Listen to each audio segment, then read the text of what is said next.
Hello everyone, নতুন আরেকটি রেসিপিতে সবাইকে ওয়েলকাম জানাচ্ছি। আজকে আমি নিয়ে এসেছি একটু ভিন্ন ধরনের ডিমের কারি। এটাকে ডিম ভুনাও বলা যায়।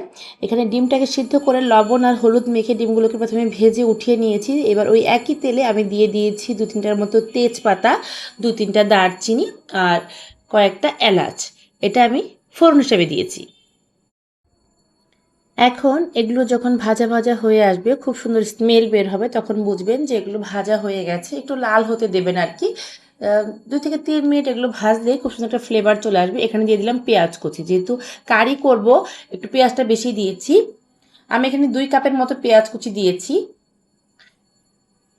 এই পেঁয়াজটাকে আমি এখন ভালো করে একটু ভেজে নেব। আমার এই রেসিপিগুলো আপনাদের ভালো লেগে থাকলে আমার চ্যানেলটা সাবস্ক্রাইব করে পাশে থাকা যে বেল আইকনটা আছে সেটা বাজিয়ে দেবেন, এরকম নতুন নতুন রেসিপি সবার আগে নোটিফিকেশন পাওয়ার জন্য। এখানে আমি দিয়ে দিলাম লবণ। লবণটা একটু পরিমাণ মতো বুঝে দেবেন, যাতে করে লবণ বেশি না হয় সেদিকটা খেয়াল রাখবেন। প্রয়োজনে পরে আমরা লবণ অ্যাড করব। এখন লবণ দিয়ে এই পেঁয়াজগুলোকে আমি ভালো করে ভেজে নিচ্ছি। খুব সুন্দর করে একটু ভেজে নিতে হবে, পেঁয়াজটা কিন্তু একটু নরম করে নিতে হবে। তারপর এখানে আমি মশলা অ্যাড করব। তার আগে আমি দিয়ে দিলাম কাঁচামরিচ। আমি এখানে 3-4টার মতো কাঁচামরিচ দিয়ে দিয়েছি।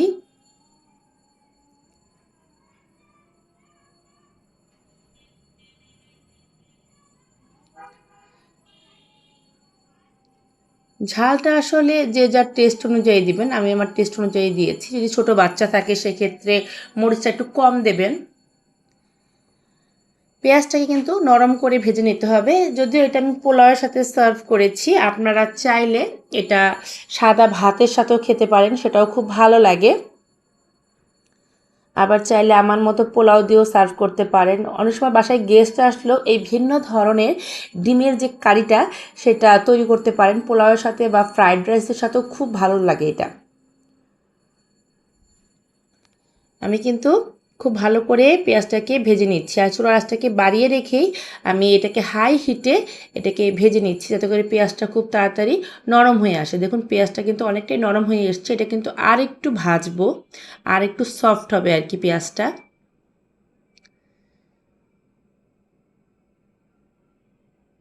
আপনারা না ভাজতে ভাজতে বুঝতে পারবেন যে পেঁয়াজটা অনেকটা নরম হয়ে এসছে, একটু লাল লাল হয়ে এসছে, তখন বুঝবেন যেটা ভাজা হয়ে গেছে। এর চেয়ে বেশি আর ভাজতে হবে না, মানে একদম বেরেস্তার মতো করতে যাবেন না, তাহলে একদম পুড়ে যাবে জিনিসটা, কালার নষ্ট হয়ে যাবে, খেতেও ভালো লাগবে না। এই সময় আমি দিয়ে দিলাম সামান্য একটু হলুদ গুঁড়ো, একদমই সামান্য দিয়েছি। সাথে ঝালের জন্য 1/2 চামচের মতো শুকনো মরিচের গুঁড়ো।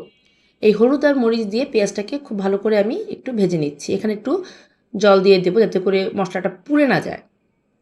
এখানে আমি একটু জল দিয়ে দিচ্ছি।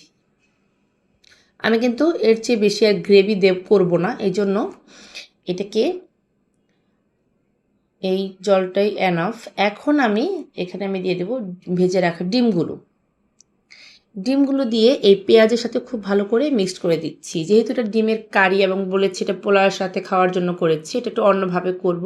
এটার মধ্যে বিশেষ একটা জিনিস দেব, যেটা আপনারা দেখলেই বুঝতে পারবেন। এটার জন্য কিন্তু এটার টেস্ট সম্পূর্ণ একদম পাল্টে যাবে। আপনাদেরকে টিপস দেই, আপনারা যদি একটু লিকুইড ফরম্যাটে রাখতে চান তাহলে ঝোলটা একটু বেশি দেবেন, একটু মাখা মাখা গ্রেভি থাকবে, সেটাও ভালো লাগে। আমি আসলে আমার পছন্দ মতো করেছি, আমার কাছে একটু শুকনো শুকনো খেতেই বেশি ভালো লাগে। এখন আমি একটু চিনি দিয়ে দিলাম, সামান্য একটু চিনি দিয়েছি। একটু চিনি দেবেন, তাহলে টেস্টটা ভালো আসবে।